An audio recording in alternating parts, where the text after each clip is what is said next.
sinasabi po ng PNP na dumarami po ang kaso ng pagnanakaw ngayon pong panahon ng Kapaskuhan. Ian? Yes, GD, sa EDSA City nga ikot kanina ng MMDA Social Service Office ngayong malapit ng Pasko. Marami raw ulat sa kanila ng mga batang pakalat-kalat sa lansangan na kalaunan ay nalilitaw ng anong landas. Sa North Avenue sa EDSA, tapat ng dalawang naglalakihang malls, ito raw ang isa sa paboritong pwesto ng mga bata. Ang vandalism nga sa isa sa mga poste ng LRT ay tanda raw ng matagal ng samahan ng mga bata roon. At GD, nagtakbuhan nga agad ng mga batang lansangan pagdating ng tropa roon ng MMDA. Ang ilan ay hindi pa nga alintana ang bilis ng mga sasakyan sa gitna ng EDSA. Matakasan nga lamang itong mga taga-MMDA. Maya-maya pa sunod-sunod ang na-rescue ang aabot sa 5 pastit at ang pinakabata nga sa kanila ay nasa 5 taon. Ang ibang mga bata naman ay may hawak pang maliliit na sobre na gamit daw sa paghingi ng tulong ngayong Pasko.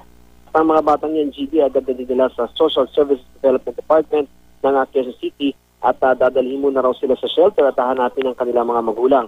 Aminado naman, GD, ang PNP na kapag pumapasok na ang Months ay tumataas talaga ang street crime volume. At sa panahon ito na malapit ng Kapaskuhan, tumataas raw ang pangailangan ng ilan sa ating mga kababayan.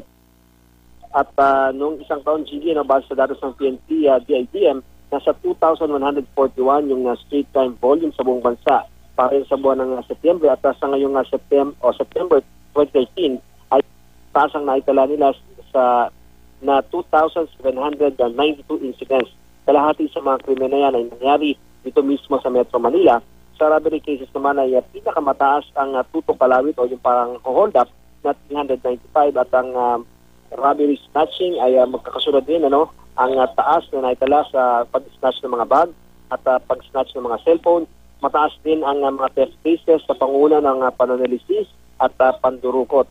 Noong 2012 ay mapapansin naman yung GD na sa kabuuan ng Months ay bumaba ang street crime. Hanggang sa buwan ng Disyembre, ang ARM lamang ang rehiyon na walang naitalang street crimes. Zero ang statistics pagdating sa street crimes noong 2012 at hanggang ngayon sa 2013 ay wala pa rin naitatalang street crimes na nasabing rehiyon. Patuloy naman daw ang ginagawa ng PNP para mahadlangan ng mga krimen bukod sa deployment ng mga pulis sa marataong lugar. Tuloy din daw ang pagsagawa nila ng iba't ibang mga checkpoint. Maraming salamat, Ian Cruz.